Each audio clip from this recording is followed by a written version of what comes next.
Hi all, welcome back. இன்றைக்கி நம்ம vegetable pasta பண்ணலாமா? வாங்க. அதுக்கு ஒரு குக்கர் அடுப்பில் வச்சுக்கோங்க. அதில் தண்ணி ஊற்றிக்கோங்க. தண்ணி நல்லா கொதிக்கணுங்க. கொதிச்சதுக்கப்புறம் என்ன பாஸ்தா வாங்கி வச்சுருக்கீங்களோ அதை அதில் போட்டுக்கோங்க. போட்டுட்டு கொஞ்சம் உப்பு போட்டுக்கோங்க. அதையும் போட்டுட்டு கொஞ்சம் நம்ம சமைக்கிறோம்ல எண்ணெய், அந்த எண்ணெயை கொஞ்சம் ஊற்றிக்கோங்க. ஊற்றிட்டு நல்லா கலந்து விடுங்க. கலந்து விட்டுட்டு மூடி போட்டு வேக வச்சுருங்கங்க. வேக வச்சு முடிச்சு நல்லா வெந்துருச்சு. வெந்த உடனேயும் ஓட்டை பாத்திரம் இருக்குல்ல, அந்த பாத்திரத்தில் ஊற்றிக்கோங்க. தண்ணியெல்லாம் நல்லா வடியணும். அதை மாற்றி வச்சுக்கோங்க. மாற்றி வச்சுட்டு ஒரு சீனச்சட்டி அடுப்பில் வச்சுக்கோங்க. அடுப்பில் வச்சுட்டு அதில் எண்ணெய் ஊற்றிக்கோங்க. எண்ணெய் ஊற்றிட்டு எண்ணெய் காஞ்சதும் அதில் உள்ளி போட்டுக்கோங்க. உள்ளி போட்டு அதை நல்லா கலந்து விடுங்க. உள்ளி நல்லா கண்ணாடி பதம் வரணும்.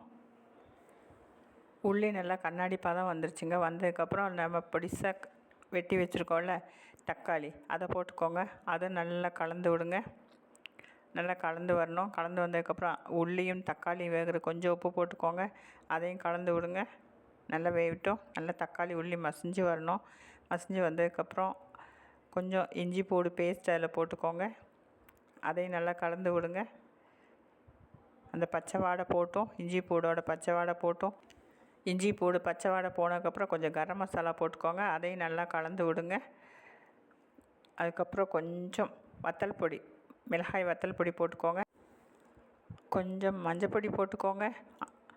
போட்டுட்டு நல்லா கலந்து விடுங்கங்க. நல்ல மசாலாயோடு கலந்து வரட்டும். பின்ன அதில் நம்ம பொடிசாக வெட்டி வச்சுருக்க பீன்ஸ் போட்டுக்கோங்க. பின்ன பொடிசாக வெட்டி வச்சுருக்கிற முட்டைக்கோஸ் போட்டுக்கோங்க. அது நல்லா கலந்து விடுங்க. கலந்து வரணும். மசாலாவோடு கலந்து வரணும். நான் கலந்து விட்டேங்க. பீன்ஸும் முட்டைக்கோஸும் வேகிறதுக்கு கொஞ்சம் உப்பு போட்டுக்கோங்க. அதை நல்லா கலந்து விடுங்க. மூடி போடுங்கங்க. மூடி போட்டு ஒரு 5-10 மினிட் வேகட்டும். அதுக்கு கூடுதல் வேக வேண்டாம். எனக்கு நல்லா வெந்து வந்துருச்சுங்க. அதில் நம்ம வடித்து வச்சுருக்கோம்ல பாஸ்தா, அந்த பாஸ்தாவை எடுத்து இதில் போட்டுக்கோங்க. போட்டுட்டு நல்லா மசாலாவோடு கலந்து விடுங்க. இந்த வீடியோ பிடிச்சிருந்துச்சுன்னா ஒரு லைக், ஒரு ஷேர், ஒரு கமெண்ட், ஒரு subscribe. Okay, thank you. Thanks for வாட்சிங். கொஞ்சம் மல்லி இலை வெட்டி அதில் போட்டுக்கோங்க. அதையும் நல்லா கலந்து விடுங்க.